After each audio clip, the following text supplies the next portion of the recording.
তোর দিয়ে যাচ্ছি, বাইরে দিয়ে গেলাম না, এখানে গাড়ি পার্কিং। অফিসের কাজ মিটে গেছে, এখন বাড়ির দিকে যাচ্ছি।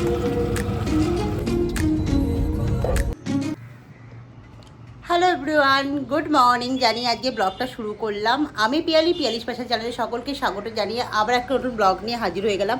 কেমন আছেন আপনারা সকলে? আশা করি নিশ্চয়ই ভালো আছেন, আমিও খুব ভালো আছি। আজ হচ্ছে বৈশাখ মাসের প্রথম দিন, সকলকে শুভ নববর্ষ জানিয়ে ব্লগটা শুরু করা যাক। তো আজ সকালটা শুরু হয়েছিল অনেক সকালে, আজকে 5টার সময় উঠে পড়েছি, কারণ আজ হচ্ছে মন্দিরে যাব লক্ষ্মী, গণেশ আর খাটা নিয়ে পুজো দিতে।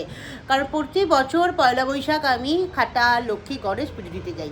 এটা হচ্ছে ছোটোবেলা থেকে দেখে আসছি। বাবা সকালবেলা উঠে একদম সুন্দর করে স্নান টান করে রেডি হয়ে লক্ষ্মী, গণেশ আর খাটা নিয়ে মন্দিরে চলে যেত পুজো দিতে। সেটাই আমারও চলে আসছে। বাবা চলে যাওয়ার পরে এখন আমারও চলে আসছে লক্ষ্মী, গণেশ আর খাটা নিয়ে পুজো দিতে। বেশ ভালো লাগে। বৈশাখ মাসের সকালটা শুরু হয় একটা অন্য রকমভাবে।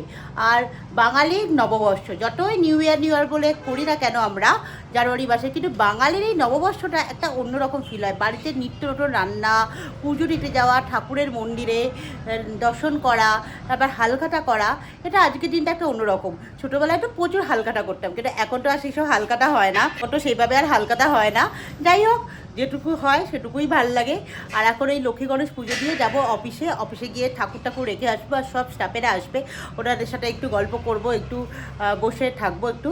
তো এইভাবেই আজকে দিনটা কাটবে। আর আজকে কে বাড়িতে কী রান্না করছে সেটাও কিন্তু আমাকে কমেন্ট করে জানাতে ভুলবেন না। আজ আমার বাড়িতে কী রান্না হচ্ছে সেটাও শেয়ার করব। আর আপাতত এখন পুজো দিয়ে আসি। আর আজকের ব্লগে অনেক কিছু পার্ট আছে, আশা করি ভালো লাগবে। যদি ভালো লেগে থাকে চ্যানেলটিকে লাইক আর সাবস্ক্রাইব করতে ভুলবেন না। চলুন তাহলে মন্দিরে যাওয়া যাক। সকাল সকাল দুপুরবেলার রান্না রেডি করেছিলাম হচ্ছে মিক্স ভেজ। এখানে পনির দিয়ে, ফুলকপি, গাজর, বিনস, ক্যাপসিকাম দিয়ে একটা মিক্স ভেজ বানালাম। তার মধ্যে মশলা রেডি করলাম পেঁয়াজ, কাজু বাদাম, আমন্ড আর আদা আর 1 কোয়া রসুন। ওটাকে ভালো করে তেলে ভেজে ঠান্ডা করে মিক্সিতে ভালো করে বেটে নিলাম। তারপর তেলের মধ্যে সবজিগুলো খুব ভালো করে ভেজে নিলাম। তেলের মধ্যে জিরে, আদা আর তেজপাতা ফোড়ন দিয়ে ওই বেটে রাখা মশলাটা দিয়ে দিলাম। ওটা ভালো করে কষানোর সাথে সাথে আমি দিয়ে দিলাম বাড়িতে পাতা টক দই 2 টেবিল স্পুন। এটা দিয়েও খুব ভালো করে মশলাটাকে কষিয়েছিলাম। আজকে একটু পনির আর তার সাথে চিকেন রেডি করেছি। এখানে সবজিগুলো সব ভাজা আছে, মশলাও রেডি হয়ে গেছে। আর আমার প্রতি রান্নায় দেওয়া সেই আলুর দম মশলা ভীষণ প্রিয় আমার। এটা তো আমি দিয়েই থাকি প্রতিটা রান্নায়, কারণ এটা আমার সবথেকে পছন্দের একটা মশলা। যখন ভালো করে মশলা কষিয়ে একটু জল দিয়ে দিয়েছিলাম, তখনই নুন অ্যাড করলাম। তারপর পনিরগুলোকে একটু ভালো করে হাত দিয়ে একদম মেখে নিলাম, যাতে মিক্স ভেজটা একটু মাখা মাখা মতন হয় আর প্রত্যেকটা গরসে একটু পনির পড়ে। তো এইভাবে মেখে সুন্দর করে পনিরটা জাস্ট মশলার সাথে এপিট ওপিট কষিয়ে একটু দুধ দিয়ে দিয়েছিলাম। এই দুধ দিয়েই এই মিক্স ভেজটার স্বাদ দ্বিগুণ করে দিয়েছিল। আর দুধটা দিয়ে একটু মাখা মাখা যখনই হয়ে যাবে, আমার রেডি করা গরম মশলা, এটা আমি বাড়িতে রেডি করে রাখি, ওটা 1 টেবিল স্পুন দিয়ে দিয়েছিলাম। ব্যাস এইভাবেই আমি মিক্স ভেজ বানালাম। আর ওপর থেকে একটু মেয়োনিজ দিয়ে রেডি করলাম। আর তার ফাঁকেই বানিয়ে ফেলছি এখানে চিকেন বানানোর জন্য ভালো করে পেঁয়াজ আর রসুন ভালো করে তেলে ভেজে ওটাকে ঠান্ডা করে মিক্সিতে পেস্ট করব। আর তারই ফাঁকে চিকেনটাকে রেডি করে রেখে দিয়েছি ওখানে ম্যারিনেট করার জন্য। দই, শুকনো লঙ্কার গুঁড়ো, কাশ্মীরি লঙ্কার গুঁড়ো আর একটু নুন দিয়ে আর 1 চামচ তেল দিয়ে আমি ম্যারিনেট করে রেখে দিয়েছিলাম 1 ঘন্টা। তারপরেই যখন পেঁয়াজটা ভালো করে ভাজে তুলে রাখা হয়ে গেল, আবার কড়াইতে কিছুটা পেঁয়াজ দিয়ে মাংসটাকে দিলাম ঢেলে, ওটাকে ভালো করে কষিয়ে আর এখানে বাটা মশলাটা, ওই যে পেঁয়াজ আদা রসুনের বাটা মশলাটা দিয়ে দিলাম, ওটা দিয়ে খুব ভালো করে কষালাম। এইভাবেই আজকে চিকেন রান্না করেছি। আর তার সাথে শুধু অ্যাড করেছিলাম কিছুটা ক্যাপসিকাম আর টমেটো, কারণ আজকে একটু তাড়াতাড়ি আছে মন্দিরে যাবার, পুজো দেওয়ার, তার সাথে আছে অনেক কিছু। তো তাই আজকে একটু জলদি রান্না করেছিলাম চিকেন, আর তার সাথে পনির আর একটু চিংড়ি মাছ করা হয়েছিল। সেই চিংড়ি মাছটাও তাড়াতাড়ি করেছিলাম, তো আর দেখানোর সুযোগ হয়নি। আর এখানে দেখুন ক্যাপসিকাম আর টমেটো অ্যাড করে দিয়েছি। চলুন এবার পুজোর ঘরে যাই। এখন ঠাকুরের জন্য জামা রেডি করছি, গোপালের জন্য, লক্ষ্মী ঠাকুরের জন্য, মা সন্তোষীর জন্য নতুন জামা কিনে এনেছি পয়লা বৈশাখের জন্য। তাই এখানে ফুল টুল রেডি করে দিয়েছি। এবার সমস্ত ঠাকুরদের সুন্দর করে নতুন জামা পরিয়ে সাজিয়ে দেব। তারপর যাব মন্দিরে পুজো করতে। আগে বাড়ির পুজো সারবো, তারপর মন্দিরে যাব। বাড়ির পুজো কমপ্লিট করেছি। এখানে আমার লক্ষ্মী গণেশকে রেডি করে চললাম এবার মন্দিরে পুজো দিতে। বাড়ি থেকে আমার মন্দির হচ্ছে ওয়াকিং ডিস্টেন্স 2 মিনিটস। তাই হেঁটেই চলে এলাম এখানে মন্দিরে। এখানে দেখুন অনেক পুজো হচ্ছে, সেরকম আমার খাতাও এখানে লেখালেখি চলছে। আর পুজোটা হয়ে গেল, এবার একটু মন্দিরে ধূপ ধুনো মোমবাতি যা যা জ্বালানোর সেগুলো সব জ্বালিয়ে দিচ্ছি।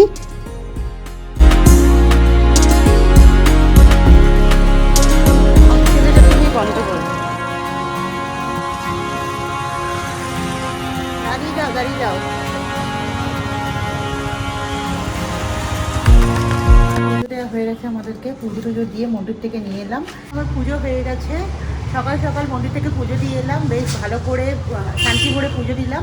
আর খুব ভালো লাগছে, নববর্ষের সকালটা সুন্দর করে পুজো দিয়ে শুরু হলো আমার। আর আজকে অনেক কিছু আছে, আর আজকে আমি আইপিএল খেলা দেখতে যাব। তাড়াতাড়ি করে অফিসে যাই, যেই ঠাকুরটা রেখে দিয়ে তারপর ইডেনে যাবো। চলুন তাহলে দেখা যাক, আজকে ব্লগটা অনেক কিছু হতে চলেছে। আর সকলকে শুভ নববর্ষ, সকলে ভালো থাকুন, সুস্থ থাকুন আর সাবধানে থাকুন। শুভ নববর্ষ সবাইকে, সবাই ভালো কাটান, বছরটা ভালো যাক সবার। খুব ভালো রাখুক, সুস্থ রাখুক, সব বিপদ আপদ থেকে রক্ষা করুক। শোনা বাবা আমার ভালো দেখে। এবার ঠাকুর আর খাটাপত্র নিয়ে বেরিয়ে পড়লাম অফিসে যাওয়ার জন্য। কারণ ভাবছিলাম তাড়াতাড়ি করে একটু অফিসের কাজটা ছেড়ে বাড়ি আসবো। কারণ আজকে ওই যে বললাম আইপিএল খেলা দেখতে যাওয়ার আছে, আইপিএল খেলা দেখতে যাব।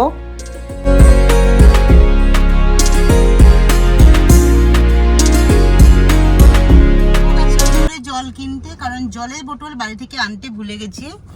শুভ গেছে জল কিনতে, কারণ জলের বোতল বাড়ি থেকে আনতে ভুলে গেছি। তাই ভাবলাম জল একটু নিয়ে তারপর অফিসের পথে রওনা দেবো। এখানে তো লক্ষ্মী গণেশ একদম নিয়ে শুধু যাবার অপেক্ষায়। অফিসের সমস্ত স্টাফেরা এসে গেছে, আমি জানি না কতটা ভিডিও করতে পারবো। অফিসের কাজ মিটে গেছে, এখন বাড়ির দিকে যাচ্ছি। বাড়ি থেকে রেডি হয়ে একদম মাঠে যাব। ইডেনে আজকে ম্যাচ আছে, ওখানে যে KKR আর লখনৌর ম্যাচ আছে, ওটাই দেখবো। তো চলুন তাহলে বাড়ি যাই, বাড়ি থেকে তারপর ইডেনে গিয়ে আবার দেখা হবে। আমরা যাচ্ছি ইডেনে, এখন দুপুরে বাড়িতে লাঞ্চ করে বেরোলাম। এখন ইডেনে যাচ্ছি KKR এর খেলা দেখবো বলে। তো শুভ লাঞ্চ করলো, আমি করলাম, ও কিস করলো, করে এখন সকলে মিলে যাচ্ছি। লাঞ্চে ছিল শুভ খেয়েছে বিরিয়ানি, আমি খেয়েছি রুটি, মাংস, সবজি আর যেসব স্যালাড আছে ওসব খাওয়া। আর ও ভাত টাত খেয়ে এখন বেরোচ্ছি ইডেনে গিয়ে KKR এর খেলা দেখবো। আর চলুন তাহলে মাঠে গিয়ে দেখা হচ্ছে। আর খুব মজা করব খেলা দেখতে দেখতে, এনজয় করব। আর মাঠে কি হচ্ছে সেগুলো এই ক্যামেরা বন্দি করব। আমরা এখন যাচ্ছি ইডেনে খেলা দেখতে, KKR এর ম্যাচ। তো ওই খাওয়া দাওয়া করলাম, করে এখন বেরোলাম গাড়ি নিয়ে। সব ইডেনে যাচ্ছে না, এই রাস্তার বেশিরভাগ গাড়ি পুলিশের বাড়ি, পুলিশের গাড়িতে কি আছে? ফায়ার এক্সটিংগুইশার, আগুন জ্বললে নিয়ে হবে না। হলে এমনি নেই, নরমাল নেই। তুমি রিঙ্কু লেখা আছে তোমারটায় না, আছে লেখাটা কেন না? প্লেন দা প্লেন। হ্যাঁ হ্যাঁ পেছনে এটা কি আছে? ড্রিম তুমি নেবে? ড্রিম 11 তোমারটা দেখো থাকবে না? ঠিক আছে, এটা দেখো নামটা আছে কিনা। হ্যাঁ হ্যাঁ রিঙ্কু যেটা ওটা দে ঠিক আছে। আমারটা না, এই তো নিলাম তো। তুমি যাসি কে পাবে? বলবে না। এটা ভিজে জানো মনে হচ্ছে। আরে ভুলো, তুমি পড়ো মা, তুমি রাশিটা তুমি এইগুলো মাথায় বার করো। তুই বড় দিন কেমন লাগছে? বড় হয়ে যাবে, ঠিক আছে?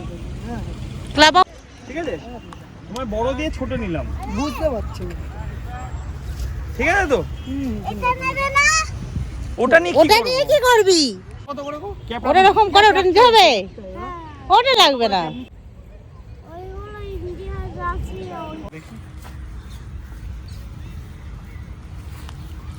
এই আমরা গেট নাম্বার 3-তে যাচ্ছি। সব জার্সি পরে নিয়েছে পুরো ক্যাপ ট্যাপ পরে রেডি হয়ে গেছে বাবা ছেলে। আর আমার হাতে আছে সে জার্সি আর রিবন। আমরা জার্সি রিবন নিয়ে যাচ্ছি। এবার ভিতর দিয়ে যাচ্ছি, বাইরে দিয়ে গেলাম না। এখানে গাড়ি পার্কিং করে আমরা ভিতরে এই মাঠের ওপর দিয়ে হেঁটে হেঁটে যাচ্ছি 3 নম্বর গেটে, ক্লাব হাউসের কাছে 3 নম্বর গেটের দিকে যাচ্ছি। চলুন তাহলে যা যাক। ইডেনের ভিতরে ঢোকার রাস্তাটা কিন্তু খুব সুন্দর, আমার ভীষণ পছন্দ হয়েছে, ভীষণ ভালো লাগছে ইডেনে ঢোকার রাস্তাটা।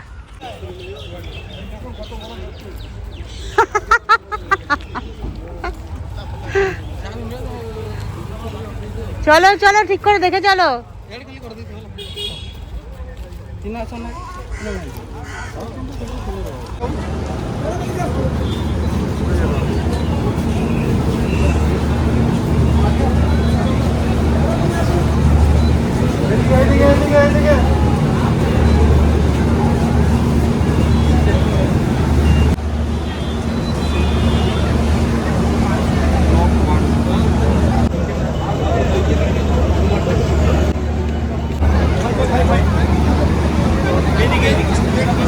চলো বাবাকে দেখতে দেখে চলো।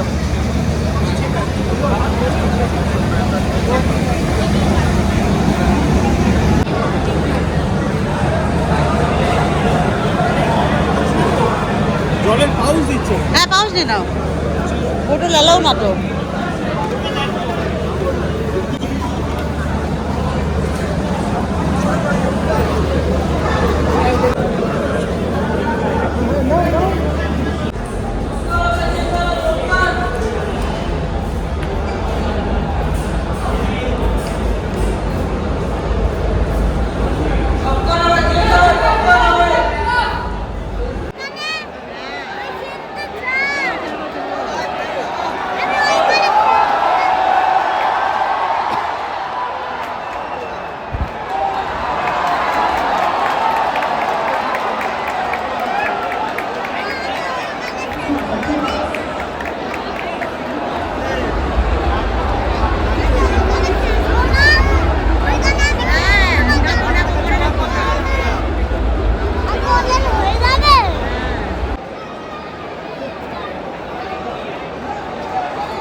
এখন হচ্ছে লখনৌর ব্যাটিং, সবাই জানেন প্রথমে লখনৌর ব্যাটিং পড়েছিল, তারপর কলকাতার ব্যাটিং পড়েছিল। বেশ এনজয় করছিলাম খেলাটা দেখতে দেখতে, আর সব থেকে বেশি মজা করছিল আমার পুচকে ছানাটা, মানে আমাদের থেকেও যত মজা করার ও করেছে। খেলা দেখতে দেখতে আমার ছেলের 1000 কোশ্চেনের অ্যান্সার দিতে বসেছি, সেসব অ্যান্সার একটা একটা করে দিতে হচ্ছে আর ও দেখছে।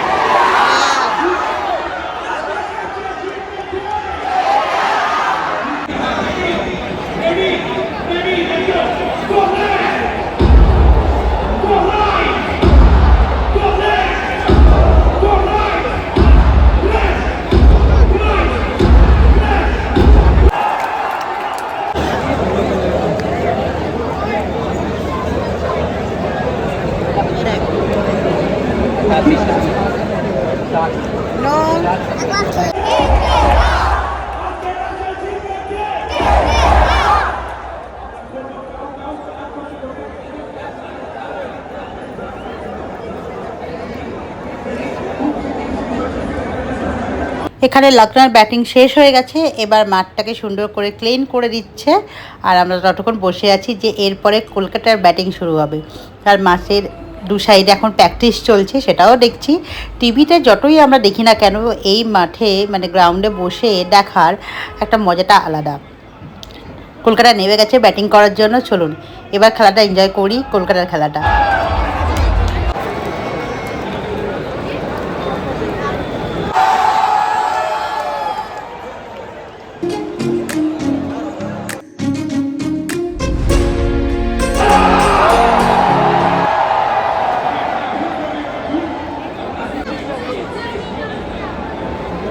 ভাই বসো, সিটে গিয়ে বসো।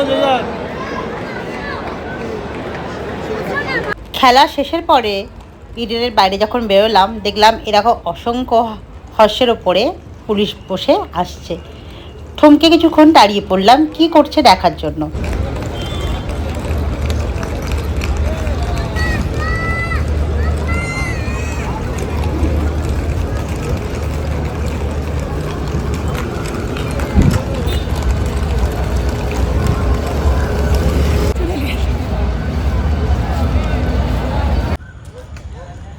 চলো চলো চলো গো। তো আমরা ইডেন থেকে বেরিয়ে পড়লাম, আমাদের ম্যাচ দেখা হয়ে গেল।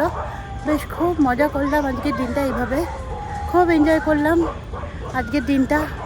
নববর্ষের প্রথম দিনটা বেশ ভালো কাটলো, বেশ মজা করে কাটালাম। তো আজকের ব্লগটা এই পর্যন্তই থাক, আবার কোনো নতুন ব্লগ নিয়ে হাজির হয়ে যাবো। টাটা আর শুভরাত্রি। সকলে ভালো থাকবেন, সুস্থ থাকবেন আর সাবধানে থাকবেন।